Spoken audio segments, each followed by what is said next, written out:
Yang, une cité historique, ancienne capitale du royaume du Jolof à l'époque de Albouri Ndiaye. Dans le reportage qui va suivre, nous allons découvrir le bunker de l'ancien Bourba Jolof ou le palais royal de son fils Bouna Albouri qui lui succéda au trône à l'âge de 18 ans. Les vestiges d'un royaume prospère, c'est un reportage de Cher Bambagay.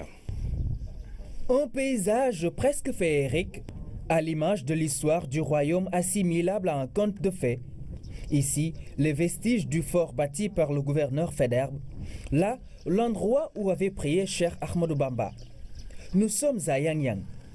Yang était la capitale du royaume du Jolof du Bourba Albouri Ndiaye.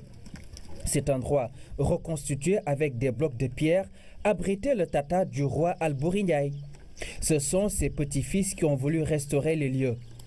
Le roi Albouri est parti en exil en 1890 à Dosso au Niger. Depuis, il n'est plus revenu. Son tata, ou palais fortifié, n'a pas survécu aussi 126 ans après. Le poids de l'âge est passé par là. Yang, un royaume, une contrée, un arrondissement et maintenant une commune renferment des années d'histoire. L'imam Mamadou Lamine Ndong nous ouvre les portes du palais de Bouna Albouri Ndiaye, fils de Albouri Ndiaye.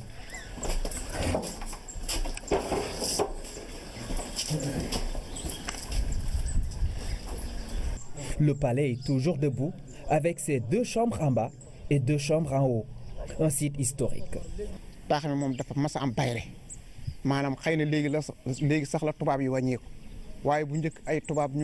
l'époque de Bouna Albouri, Yang était une ville très animée et très rythmée. C'était la prospérité avec le commerce qui marchait bien.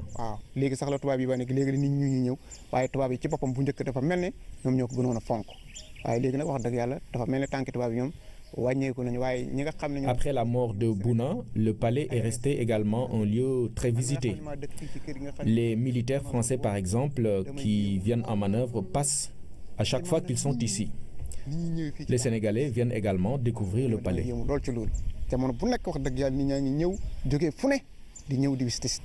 Ici, les fusils de Bouna Albouri, devenu roi à l'âge de 18 ans, sont toujours là, gardés intacts.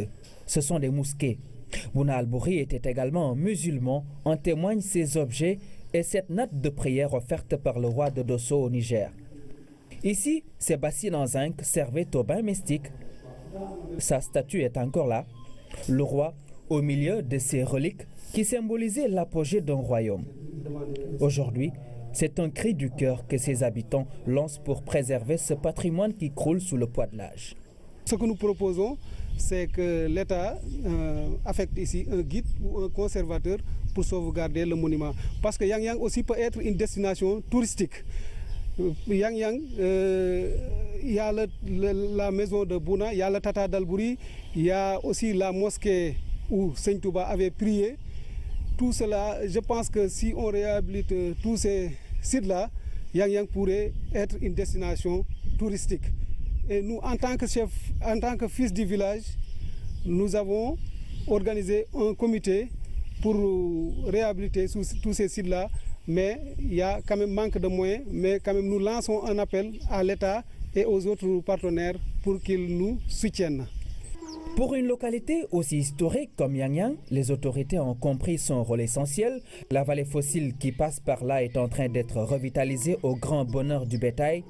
Et le fameux triangle de la soif a été réglé par le président Macky Sall, lui qui a lancé le PUDC, Programme d'urgence de développement communautaire. Le triangle de la soif, moi Amali, Tessekere et Ouidou Tchingoli, 30 km de côté et il n'y a que 3 forages sur les sommets. Aujourd'hui, avec le PUDC, nous avons fait le tour de l'arrondissement et il y a plus de 8 nouveaux forages qui sont implantés. Donc le problème de l'eau est pratiquement réglé. Eu égard à son histoire, Yang était un royaume prospère.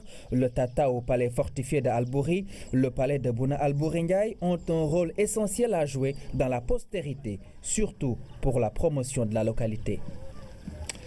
Je pense que si on réhabilite tous ces sites-là, Yang pourrait être une destination touristique. Et nous, en tant que chef, en tant que fils du village, nous avons organisé un comité pour réhabiliter tous ces sites-là. mais il y a quand même manque de moyens, mais quand même nous lançons un appel à l'État et aux autres partenaires pour qu'ils nous soutiennent.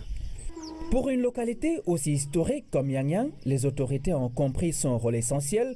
La vallée fossile qui passe par là est en train d'être revitalisée au grand bonheur du bétail. Et le fameux triangle de la soif a été réglé par le président Macky Sall, lui qui a lancé le PUDC, Programme d'urgence de développement communautaire. Le triangle de la soif, moi Amali, Tessekere et Tact, ce sont des mosquées. Bouna Albouri était également un musulman, en témoignent ces objets et cette note de prière offerte par le roi de Dosso au Niger. Ici, ces bassines en zinc servaient au bain mystique. Sa statue est encore là. Le roi au milieu de ces reliques qui symbolisaient l'apogée d'un royaume. Aujourd'hui, c'est un cri du cœur que ses habitants lancent pour préserver ce patrimoine qui croule sous le poids de l'âge. Ce que nous proposons, c'est que l'État affecte ici un guide ou un conservateur pour sauvegarder le monument. Parce que Yang aussi peut être une destination touristique. Yang, il y a la maison de Bouna, il y a le Tata d'Albouri, il y a aussi la mosquée où Seigne Touba avait prié. Tout cela... Ce sont ses petits-fils qui ont voulu restaurer les lieux. Le roi Albouri est parti en exil en 1890 à Dosso au Niger. Depuis, il n'est plus revenu. Son tata ou palais fortifié n'a pas survécu aussi 126 ans après. Le poids de l'âge est passé par là. Yang, un royaume, une contrée, un arrondissement et maintenant une commune renferment des années d'histoire. L'imam Mamadou Lamine Ndong nous ouvre les portes du palais de Bouna Albouri Ndiaye, fils de Albouri Ndiaye.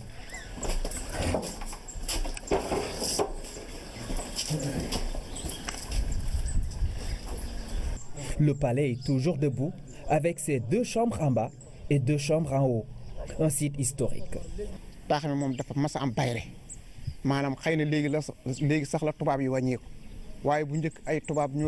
l'époque de Bouna Albouri, Yang était une ville très animée et très rythmée. C'était la prospérité avec le commerce qui marchait bien.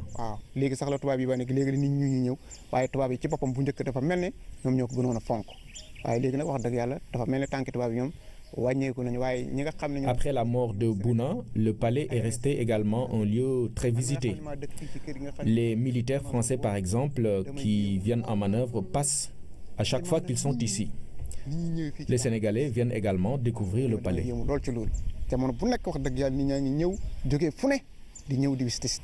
Ici, les fusils de Bouna Albouri, devenu roi à l'âge de 18 ans, sont toujours là. Gardé. Une cité historique, ancienne capitale du royaume du Jolof à l'époque de Albouri Ndiaye. Dans le reportage qui va suivre, nous allons découvrir le bunker de l'ancien Bourba Jolof ou le palais royal de son fils Bouna Albouri qui lui succéda au trône à l'âge de 18 ans. Les vestiges d'un royaume prospère, c'est un reportage de Cher Bambagay. Un paysage presque féerique, à l'image de l'histoire du royaume assimilable à un conte de fées. Ici, les vestiges du fort bâti par le gouverneur Faidherbe. Là, l'endroit où avait prié Cheikh Ahmadou Bamba. Nous sommes à Yang. Yang était la capitale du royaume du Jolof du Bourba Albouri Ndiaye. Cet endroit, reconstitué avec des blocs de pierre, abritait le tata du roi Albouri Ndiaye.